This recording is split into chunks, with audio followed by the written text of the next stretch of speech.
Everyone, welcome to our YouTube channel the Harish academy math. और इस video में आप सभी का स्वागत है। मैं हूं जनीशा चौधरी। आज की वीडियो में हम डिस्कस करेंगे एनालिटिक नंबर थ्योरी की यूनिट 2 का पार्ट 15, जिसके अंदर हम एक थ्योरम कवर करेंगे, एग्जिस्टेंस ऑफ प्रिमिटिव रूट्स।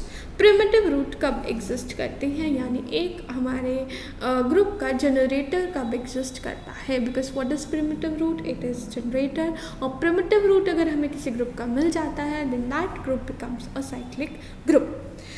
अगर आपके पास n r इंटू एस के फॉर्म में लिखा जा रहा है, where r and s are coprime and both are greater than 2, then un is not cyclic.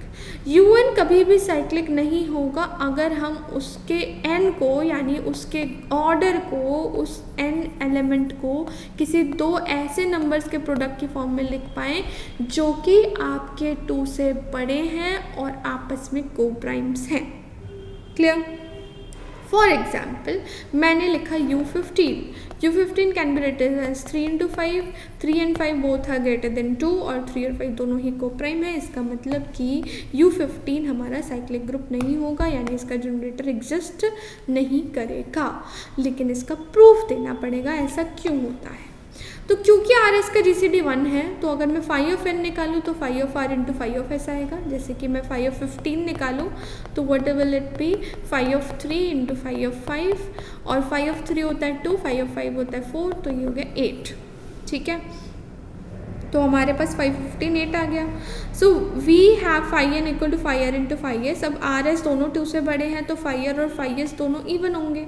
ठीक है, तो phi n is divisible by 4, जो फाई एन निकलेगा वो 4 से डिविजिबल होगा।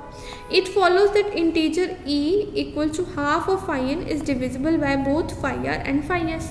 इसका मतलब अगर मैं इसका हाफ करूँ तो ये इन दोनों से डिविजिबल होगा, फाई आर और फाई एस दोनों से। तो मैंने कोई एलिमेंट ए ले लिया UN के अंदर, अब हम उसका ऑर्डर निकालेंगे। अब क्योंकि वो UN के अंदर है तो उसका n के साथ GCD 1 होगा, क्योंकि UN के अंदर तो वही एलिमेंट्स होते हैं जो n के साथ GCD 1 देते हैं। अब उस A एलिमेंट का R के साथ भी GCD 1 और S के साथ भी GCD 1, क्योंकि n के साथ 1 है। ठीक है, तो बाय यूलर थ्योरम A की power phi R is congruent to 1 mod R।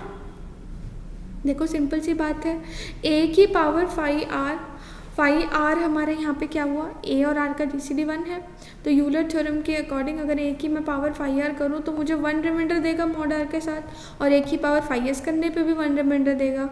इसका मतलब क्यों? क्योंकि अब फाई आर और फाई एस दोनों ई को डिवाइड करते हैं।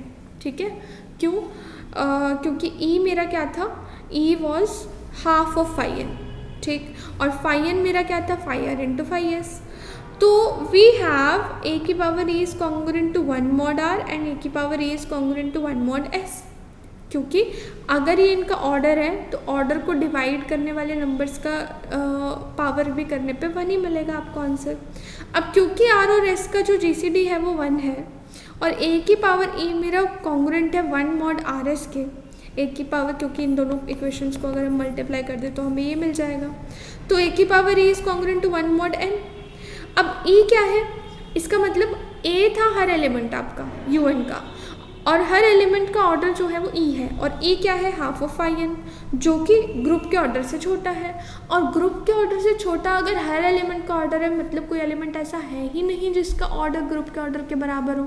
इसका मतलब ये हुआ कि कोई भी एलिमेंट ऐसा है नहीं जो जनरेटर बन सके या फिर जो प्रिमिटिव रूट हो, इसीलिए हमारा जो UN है वो साइक्लिक भी नहीं होगा। क्लियर? तो अगर वीडियो समझ आई हो, पसंद आई हो, then do like the video, subscribe to the channel and also press the bell icon to get instant notifications of all our videos. मिलेंगे नेक्स्ट वीडियो में, तब तक के लिए bye bye, take care, thank you.